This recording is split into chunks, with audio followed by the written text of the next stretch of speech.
Bonjour, bienvenue dans notre chaîne. Le thème du jour est celui de l'impact de la démocratie sur la liberté. Cependant, nous allons particulièrement nous intéresser à la démocratie directe, qui est pour nous le seul régime de gouvernement qui respecte la liberté.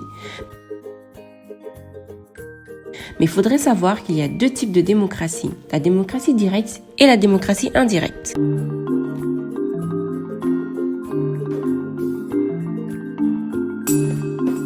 Tout d'abord, qu'est-ce que la démocratie directe ?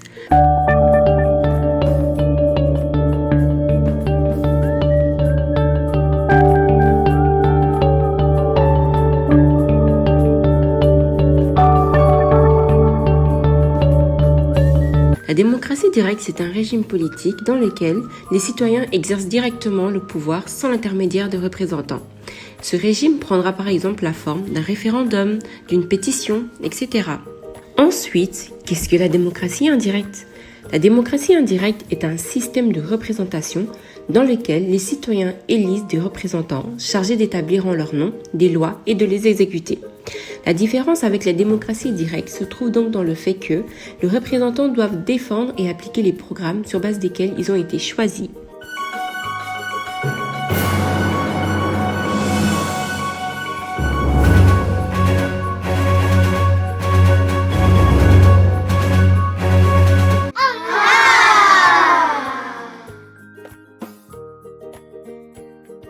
Prenons à titre d'exemple le cas de la Belgique. Celle-ci possède un régime de démocratie représentative où la représentation du peuple se fait par le biais des parlements et des assemblées locales, composées de mandataires démocratiquement élus par le peuple.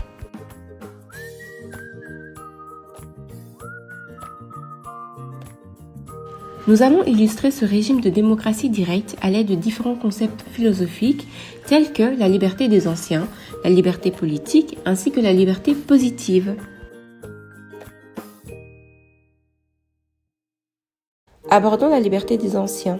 Ce concept est issu d'un célèbre discours de Benjamin Constant, homme politique français contemporain. La démocratie directe s'apparente à la liberté des anciens, prioritairement consacrée aux droits politiques des citoyens, et donc à la sphère publique. Les citoyens au temps des anciens avaient la capacité et même le devoir de participer à la vie publique.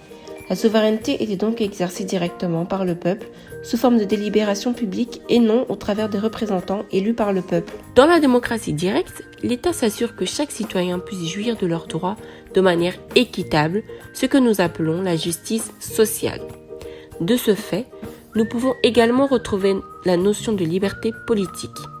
Selon Amartya Sen, celle-ci fait référence aux citoyens libres. C'est l'indépendance d'un individu à l'égard de tout pouvoir. Il est son propre maître et n'obéit qu'à ses propres lois et à sa volonté.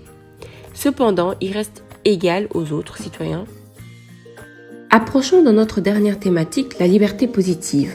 Il y a deux types de liberté, mais celle qui correspond à la démocratie directe est la liberté positive. Son opposé est la liberté négative. Cette dernière est la liberté d'agir et de pouvoir gérer sa vie selon ses choix. La liberté prônée par Rousseau, Kant ou encore Engels, soit la liberté positive, considère qu'être libre, c'est pouvoir être maître de soi, être à l'origine même de ses choix de vie. La démocratie directe correspond à la liberté positive, car ce type de système implique le fait que les citoyens puissent participer politiquement de manière active à la vie publique et collective, à l'élaboration des lois.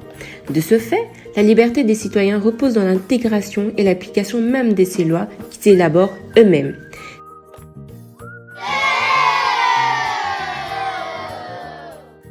Merci d'avoir visionné notre vidéo et à bientôt pour une prochaine vidéo. Au revoir!